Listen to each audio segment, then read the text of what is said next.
समझना चाहिए। बहुत से चेले ऐसे होते हैं जो गुरुई से बहस लड़ाने लगते हैं।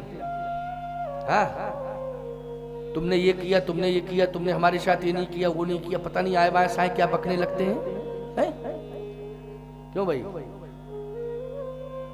वो तो ठाकुर जी की महिमा है कि वो मूर्ति बनकर के मंदिर में बैठे नहीं, लोग भगवान ही को क्या नहीं बकने लगते हैं? क्या नहीं बकने लगते हैं? अच्छा, वो भगवान ने भी सोचा कि हम मूर्ति बन के बैठ रहे, तुम बकते जाओ, हमें सुनना ही नहीं। बकते जाओ, तुमको जो बकना हो, हम सुनवे ही नहीं करेंगे, हम तो बैठे हैं, ना हिलेंगे, ना डुलेंगे, ना बोलेंगे। लेकिन जब तू अज्ञानता को छोड़ देगा, आत्मसमर्पण कर देगा, तो इसी मूर्ति से मैं प्रकट हो जाऊंगा और तुझे स्वीकार कर लूंगा। इसी मूर्ति से प्रकट हो जाऊंगा। और कितने बार भगवान संतों भक्तों के सामने मूर्ति से प्रकट हो गए प्रकट कि नहीं हो गए? उदाहरण भी मैं देता हूं। सीधी सी बात यह है कि बिना गुरु की वाणी से कभी आत्मबोध नहीं हो सकता है। इसलिए कभी भी गुरु को हाड़ मांस का पुतला नहीं समझना चाहिए। जैसे ईश्वर आया इस जगत में नर लीला करने के लिए, अब तुम उसे हाड़ मांस का पुतला समझोगे क्या है? रावण ने यही तो भूल की है, मनुष्य समझ लिया ना, तभी तो अंगद से कह रहा था रावण, अंगद किसके पास रहता है तू? कहे राम के पास। बोले कौन राम है? अंगद ने कहा पूरा ब्रह्मांड जिनके हाथों में है वो राम। पूरा ब्रह्मांड जिनके हाथों में है, ब्रह्मांड नकाया निर्मित माया रोम रोम प्रति भेद कहे, वो राम के पास रहता हूं, उनका मैं दास हूं। रावण कहता है मूर्ख अज्ञानी, तुझे कुछ नहीं आता है। राम मैं जानता हूं कौन है। अंगद ने कहा बताओ कौन राम? तो रावण कहता है तब प्रभु नारी बिरह बलहीना। तू कहता है ब्रह्मांड उसके हाथ में है, अरे वो तो बलहीन है, बलहीन है वो राम जिसको तुम कहता है ब्रह्मांड नकाया निर्मित माया रोम रोम प्रति वेद कहे। तो प्रभु नारी बिरह बलहीना अनुजता सुदुख दुखी मलीना। वो है राम, सामान्य है, वो राजकुमार है, वो पत्नी चोरी चली गई और मैं ही तो लाया हूं लंका में, वो रोता फिर रहा है।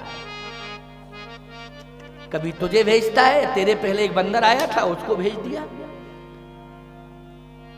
अंगद जी बोले बंदर आया था? हाँ एक आया था। उसका नाम?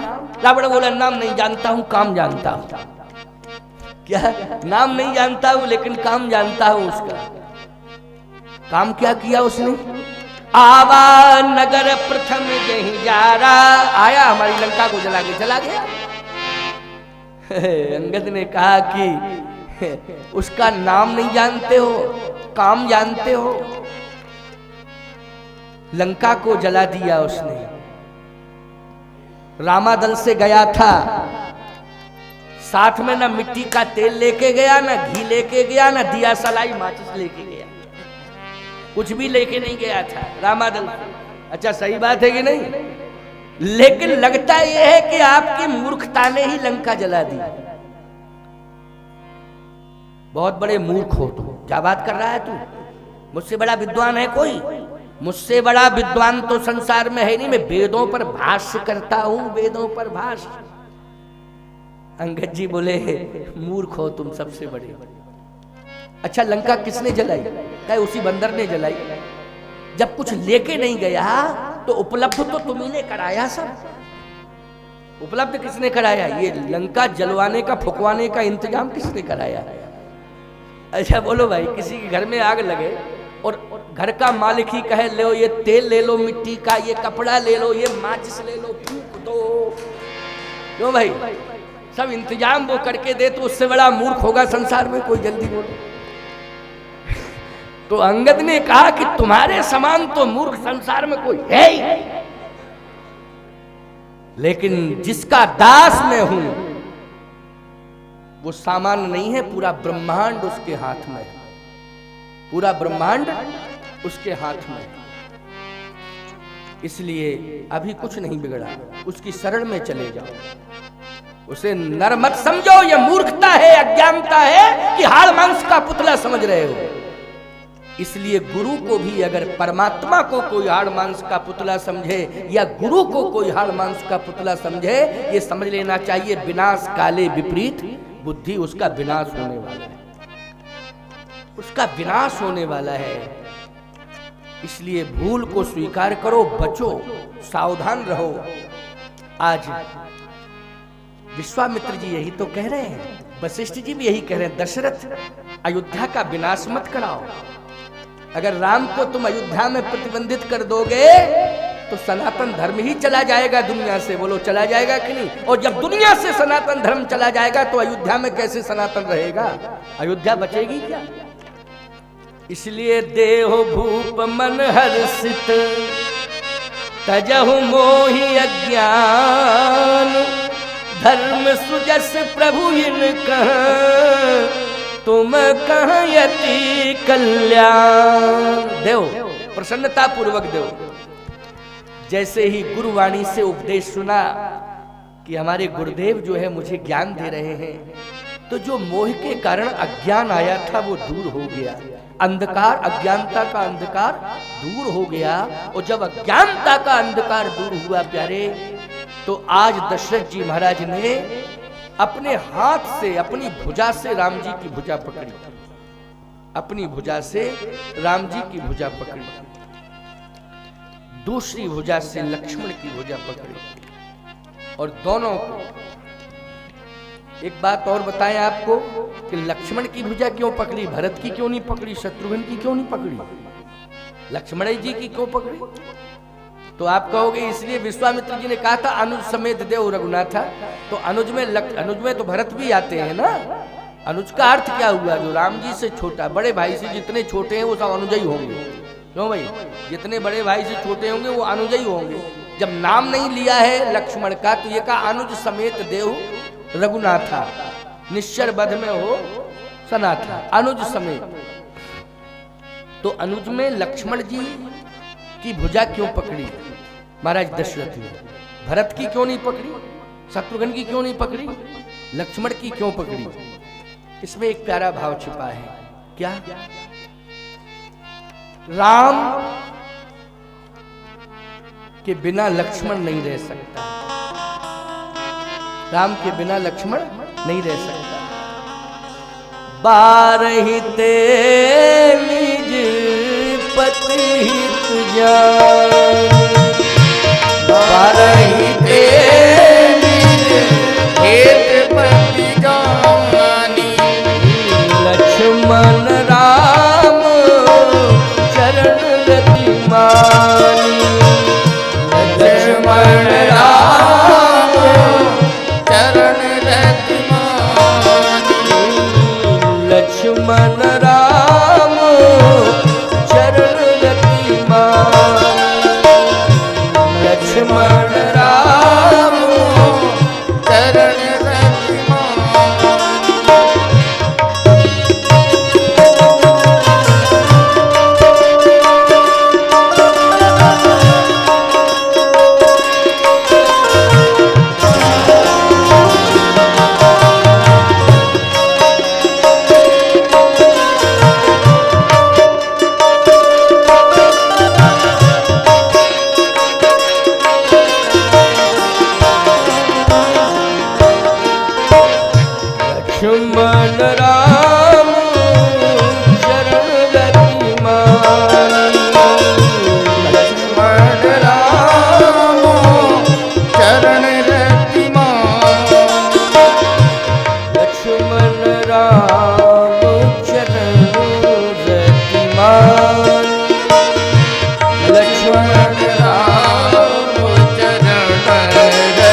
बचपन से जन्म हुआ तो राम जी के चरणों के अलावा कुछ देखा ही नहीं। अब कैसे रह सकता है ये राम के बिना? तो भरत कैसे रह सकते हैं? क्या भरत में रति नहीं? जन्म जन्म रति राम पद यही वरदान नार। भरत तो कहते हैं कि जन्म जन्मांतरों तक श्री राम चरणार बिंदों में मेरी रति हो, ये भरत की मांग है। तो भरत कैसे रह सकता है राम के बिना? ये कैसे विश्वास कर रहे हैं महाराज कि लक्ष्मण नहीं रह सकता है, भरत रह लेगा? कारण है, क्या कारण है? राम लक्ष्मण में और भरत में अंतर है। कितना अंतर है? इतना ही अंतर है कि जहां लक्ष्मण की प्रतिज्ञा है और भरत की भी प्रतिज्ञा है, दोनों की प्रतिज्ञा है। लक्ष्मण की प्रतिज्ञा ये है जन्म से ही, और भरत की भी प्रतिज्ञा है जन्म से। दोनों ही राम चरणों में रति रखते हैं, प्रीति रखते हैं। प्रतिज्ञा क्या है? प्रतिज्ञा ये है लक्ष्मण की कि जहां प्रभु राम रहेंगे मैं वहीं रहूंगा, ये मेरी प्रतिज्ञा है। और भरत जी कहते हैं कि जहां प्रभु राम मुझे रखेंगे मैं वहीं रहूंगा। अंतर हो गया कि नहीं हो गया? जहां प्रभु की आज्ञा होगी कि यहां रहना है मैं वहीं रहूंगा। दोनों की रति है ना राम चरणों में। बस एक जहां राम जी रहेंगे वहीं रहेगा, दूसरा राम जी जहां मुझे रखेंगे मैं जाही विधि राखे राम ताही विधि रही। ये भरत जी का भाव है। इसलिए भरतशील स्नेह शिवकाई। तो सत्य तो ये लक्ष्मण की प्रतिज्ञा है कि जहां प्रभु राम रहेंगे वहां मैं रहूंगा। तो दशरथ जी महाराज इस बात को जानते हैं कि वहीं पर लक्ष्मण रहेगा जहां राम रहेंगे। तो जहां राम जाएंगे तो उनके साथ ही तो लक्ष्मण जाएगा। इसलिए लक्ष्मण की बाहें पकड़ी। जब लक्ष्मण की बाहें पकड़ी, देखा एक बार लक्ष्मण को, तो लक्ष्मण जी की दृष्टि ना तो राजभवन की ओर थी। लक्ष्मण जी की दृष्टि, वैसे तो नियम यह है कि लक्ष्मण तो राम ही बंधु बिलोक कर जोड़े। लक्ष्मण केवल श्री राम के चरणारविंद देखना चाहते हैं, राम को देखना चाहते हैं, और किसी को राम के अलावा देखना ही नहीं चाहते। राम ही बंधु बिलोक कर जोड़े, देह गेह सब सन तृण तोड़े। केवल एक नाता एक राम जी से दूजा नाता तोड़ दे। केवल राम जी को देख रहे, चरणारविंद देख रहे हैं। दशरथ जी देख रहे हैं कि ये तो राम के चरण देख रहा है, ना ये मुझे देख रहा है, और न ये सुमित्रा को देख रहा है, न ये कौशल्या को देख रहा है, न ये राज्य वैभव को देख रहा है, न मित्रों को देख रहा है, न अयोध्या के खजाने को देख रहा है, न अयोध्या को देख रहा है। ये तो राम के चरणों को देख रहा है, केवल राम के चरण। अयोध्या में ही राम है, लेकिन राम के चरणारविंदों को देख रहा है। इससे सिद्ध होता है कि राम के चरण से दूर नहीं रह सकता है।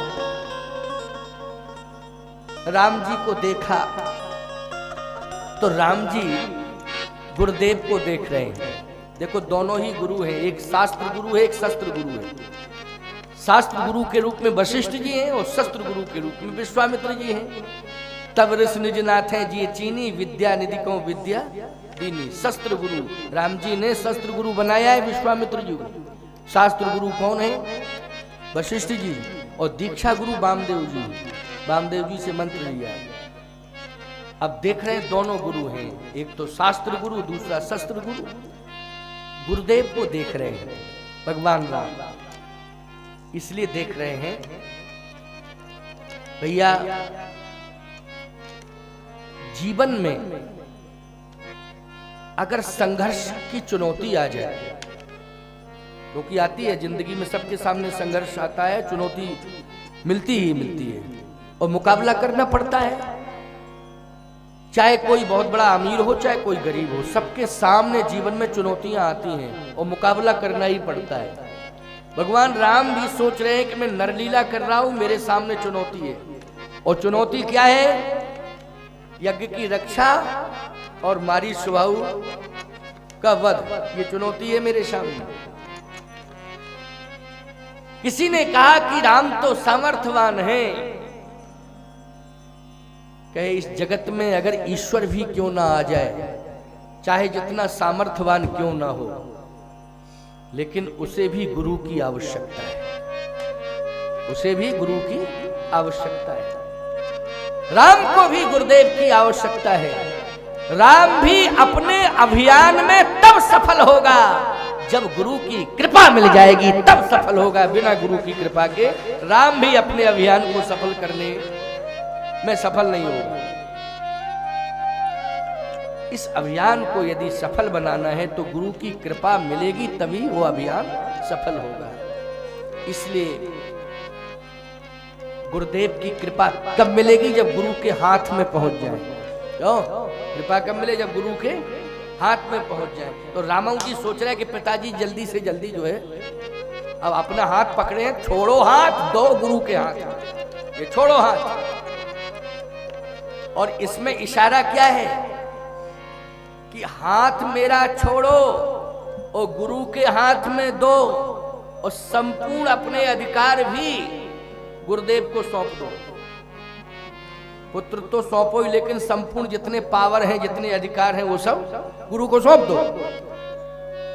प्यारे यही हुआ। दशरथ जी ने दोनों हाथ, एक हाथ से राम की भुजा पकड़े, दूसरे लक्ष्मण की, और दोनों हाथों से राम लक्ष्मण को विश्वामित्र जी के हाथ में सौंप दिया। और क्या कह के सौंपा? संपूर्ण अधिकार, संपूर्ण अधिकार। प्रमाण क्या है? कह मोरे प्राण नाथ सुत दो, मोरे प्राण नाथ सुत दो, और तुम मुनि पिता आन नहीं को।